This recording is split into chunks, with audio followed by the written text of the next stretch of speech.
ఉన్నప్పుడు చేసినటువంటి అనేక అభివృద్ధి కార్యక్రమాలు, సంక్షేమ కార్యక్రమాలు మరి అమలైన తీరు, మరి దానికి ప్రతిస్పందనగా ప్రజలందరూ కూడా యావత్ గ్రేటర్ హైదరాబాద్లో మొత్తంలో ఇటు సికింద్రాబాద్ పార్లమెంట్ కానీ, ఇటు మల్కాజిగిరి పార్లమెంట్ కానీ అన్ని అసెంబ్లీ సెగ్మెంట్స్లో మరి టీఆర్ఎస్ పార్టీ మాకు బీఆర్ఎస్ పార్టీ కైవసం చేసుకోవడం, అది కూడా భారీ మెజార్టీని నమోదు చేసుకోవడం ఆ ఒక పనితీరుకి నిదర్శనంగా కనపడ్డాయి. కాబట్టి ప్రజల్లో సంపూర్ణమైన నమ్మకం, విశ్వాసం మరి బీఆర్ఎస్ పార్టీ నాయకత్వం పైన, పార్టీ పైన ఉందని చెప్పడానికి ఒక ఎన్నికల ఫలితాలే నిదర్శనమని చెప్పి సందర్భంగా మనవి చేస్తా ఉన్నాను. మరి దాని గురించి కూడా కార్యకర్తలందరూ మాట్లాడుకుంటూ ప్రజల గురించి ఎన్నో చక్కటి కార్యక్రమాలు చేపట్టినటువంటి పార్టీ. మరి ఇప్పటికి కూడా గ్రేటర్ హైదరాబాద్ పరిధి మొత్తం కూడా ఒక్కటంటే ఒక్క సీటు కూడా ఈరోజు వేరే పార్టీలకు వచ్చినటువంటి సందర్భం లేదు. కాబట్టి హైదరాబాద్ తెలంగాణ రాష్ట్రానికే హైదరాబాద్ అనేది ఒక గ్రోత్ ఇంజన్ లాంటిది, ఒక తలమానికమైంది. అంటే దీంతోనే తెలంగాణ రాష్ట్రం అంతా నడుస్తుంది. కాబట్టి ఇలాంటి హైదరాబాద్ నగరంలో మొత్తం అంతా కూడా మా పార్టీ బీఆర్ఎస్ పార్టీ స్వీప్ చేయడంలో మరి కేటీఆర్ గారి యొక్క పాత్ర చాలా కీలకమైంది, గణనీయమైందని చెప్పి ఈరోజు కార్యకర్తలందరూ అభిప్రాయపడడం జరిగింది. దానికి వారందరూ కూడా వారికి ఎంతో కృతజ్ఞతలు తెలియజేసుకుంటూ పార్టీ బలోపేతాన్ని కూడా కొన్ని సూచనలు, సలహాలు కూడా వారు తెలియజేయడం జరిగింది. కాబట్టి తప్పకుండా వారు వాటన్నిటి కూడా పరిగణలోకి తీసుకొని మరి రేపు రాబోయే ఎన్నికల్లో, పార్లమెంట్ ఎన్నికల్లో తప్పకుండా మరి 3,55,000 మెజారిటీ ఆధిక్యం ఈరోజు బీఆర్ఎస్ పార్టీకి ఉన్నది. కాబట్టి గతంలో మరి అతి స్వల్ప కొన్ని ఓట్లతోని మరి కాంగ్రెస్ ఆ రోజు సీట్ గెలవడం జరిగింది. ఆ రోజు ఇదే పార్లమెంట్ సీట్కి ప్రాతినిధ్యం వహించినటువంటి ఇప్పటి ముఖ్యమంత్రి మరి రేవంత్ రెడ్డి గారు ఆ రోజు ఏమి కూడా చేయలేకపోయినారు.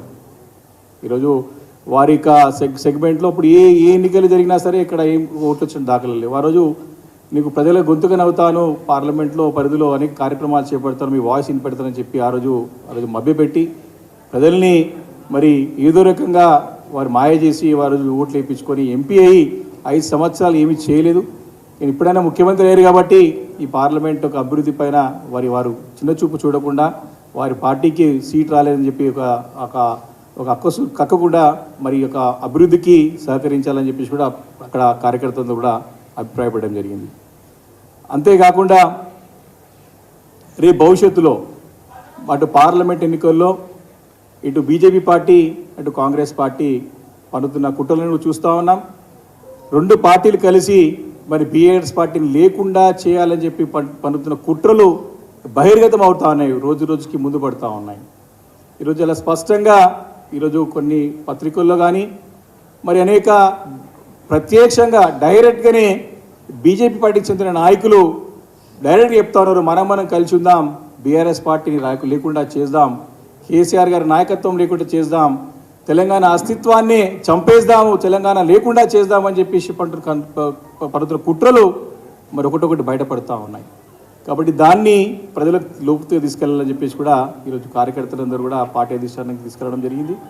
మరి అంతేకాకుండా మరి మనం చూస్తూ ఉన్నాం, గడిచిన కొత్త ప్రభుత్వం వచ్చిన తరుణంగా ఈ యొక్క 45 రోజుల్లో వాళ్ళు ఇచ్చిన హామీల గురించి ప్రశ్నిస్తే ఈరోజు మమ్మల్ని బెదిరించే విధంగా, మా పార్టీని బెదిరించే విధంగా వారు మంత్రులు కానీ, ముఖ్యమంత్రి గారు కానీ ఏ రకంగా వారి యొక్క స్టేట్మెంట్లు కానీ వారి స్థాయికి దిగజారి మాట్లాడుతున్నారో మనం చూస్తూ ఉన్నాం.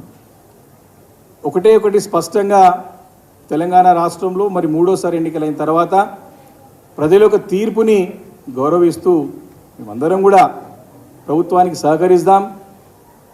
వారిని ఎందుకంటే ప్రజలు వారి తీర్పులు ఇచ్చారు కాబట్టి వారికి ముందు తీసుకెళ్లాలని చెప్పి ఆలోచనతో ఒక నిర్మాణాత్మకమైన పాత్ర మరి ఒక అపోజిషన్ పార్టీగా మేము పోషిస్తామని చెప్పేసి అనుకున్న తరుణంలో వారు మమ్మల్ని రెచ్చగొట్టే విధంగా వారు ఇచ్చిన హామీలు నెరవేర్చడానికి వారికి ముఖం లేక, దారి లేక మా పైన నెప్పం మోపే ప్రయత్నం మొదటి నుంచి కూడా చేస్తూ ఉన్నారు. గవర్నర్ స్పీచ్లు స్టార్ట్ చేసుకుంటే ఈ రోజు వరకు అవే చేస్తూ ఉన్నారు.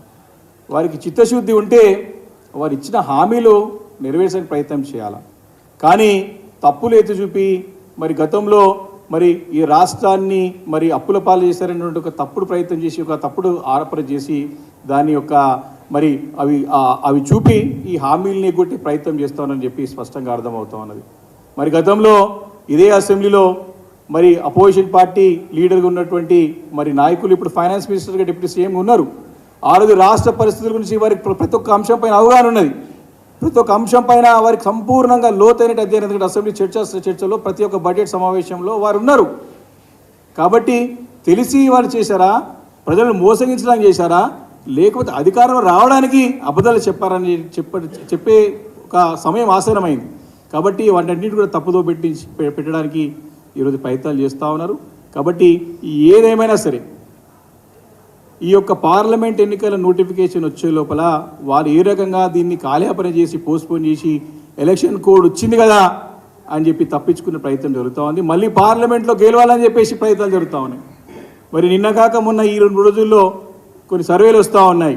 చాలా స్పష్టంగా తెలంగాణ రాష్ట్రంలో హైయెస్ట్ సీట్స్ తప్పకుండా మరి బీఆర్ఎస్ పార్టీకే రాబోతున్న స్పష్టంగా సంకేతాలు వస్తూ ఉన్నాయి.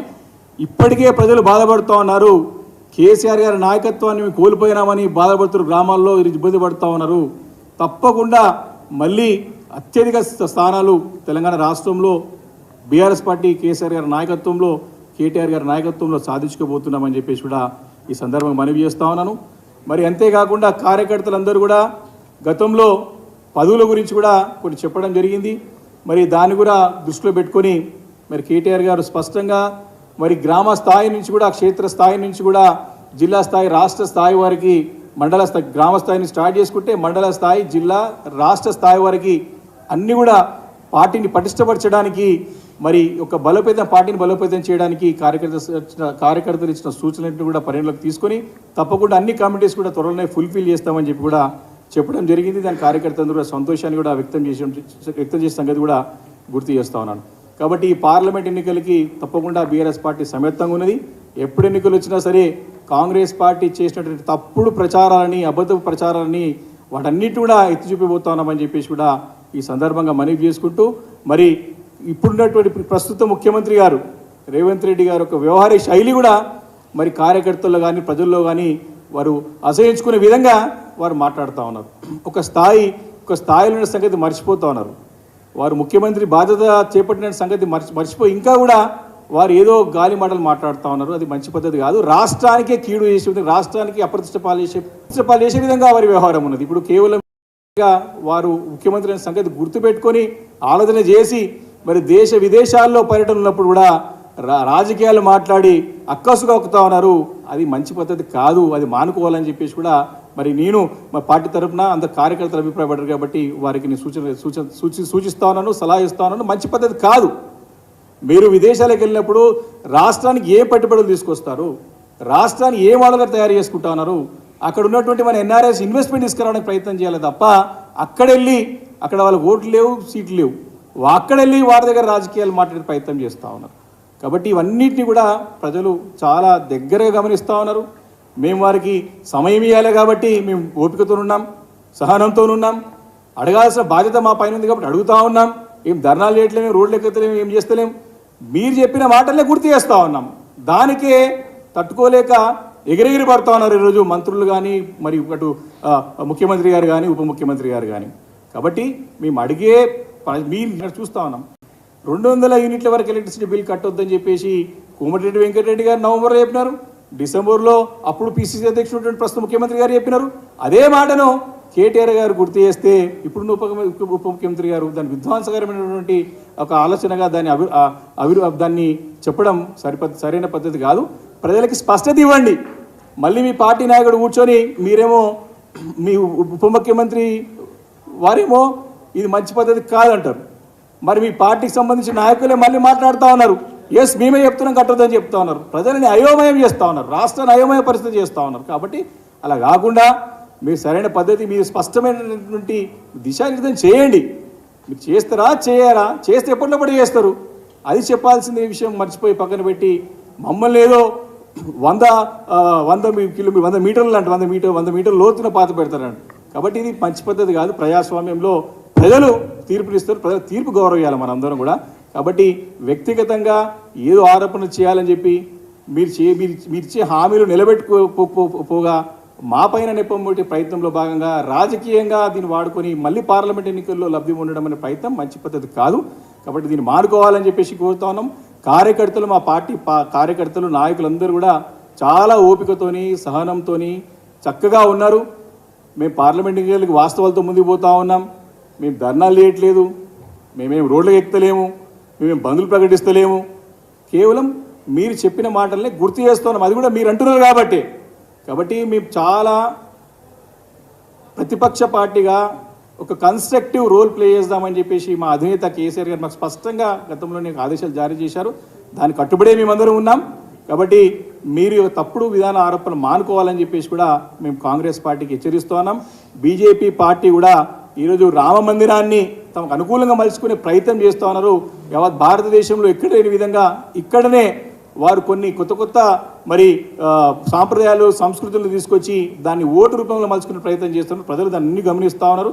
దానికి ఎవరు కూడా తెలంగాణ రాష్ట్ర ప్రజలు చాలా చైతన్యవంతులు, అన్ని కూడా విషయాలు పైన సంపూర్ణ అవగాహన ఉన్నారు. కాబట్టి వాటికి వారి తోవ ఉండదు. కాబట్టి డెఫినెట్గా పార్లమెంట్ ఎన్నికల్లో నిన్న వచ్చినటువంటి ఒక సర్వేలో మంచి నంబర్ 1 స్థానంలో బీఆర్ఎస్ పార్టీ అధిక సీట్లు కైవసం చేసుకోబోతుందని చెప్పేసి స్పష్టంగా ఆదేశాలు ఇచ్చినాయి. కాబట్టి రిపోర్ట్స్ వస్తాయి. కాబట్టి మినిమం 8 నుంచి మ్యాక్సిమం 12 సీట్లు ఖచ్చితంగా ఇస్తున్నామని రిపోర్ట్స్ వచ్చినాయి. మేము మ్యాక్సిమం సీట్లు 16కి 16 కొట్టాలని చెప్పేసి కూడా మంచి క్యాండిడేట్స్ కూడా సెలెక్ట్ చేసుకుని ముందుకు వెళ్ళే ప్రయత్నంలో ఉన్నామని చెప్పేసి కూడా మనవి చేసుకుంటూ మరి బీఆర్ఎస్ పార్టీ మరి క్షేత్ర స్థాయిలో రాబోయే రోజుల్లో బలోపేతం చేసుకుని తిరుగులేని శక్తిగా తెలంగాణ అస్తిత్వాన్ని కాపాడే పార్టీగా తెలంగాణ వాయిస్, తెలంగాణ గలం అంటేనే మరి మన పార్టీ కేసీఆర్ గారి నాయకత్వంలో. కాబట్టి మరి ఢిల్లీ స్థాయిలో మరి రాణించాలంటే, తెలంగాణ రాష్ట్రానికి హక్కులు న్యాయంగా రావాల్సిన వాటా తెచ్చుకోవాలంటే కేవలం బీఆర్ఎస్ పార్టీతో సాధ్యపడుతుంది తప్ప వేరే పార్టీతో కాదని చెప్పేసి కూడా కార్యకర్తలను అభిప్రాయపడడం జరిగింది.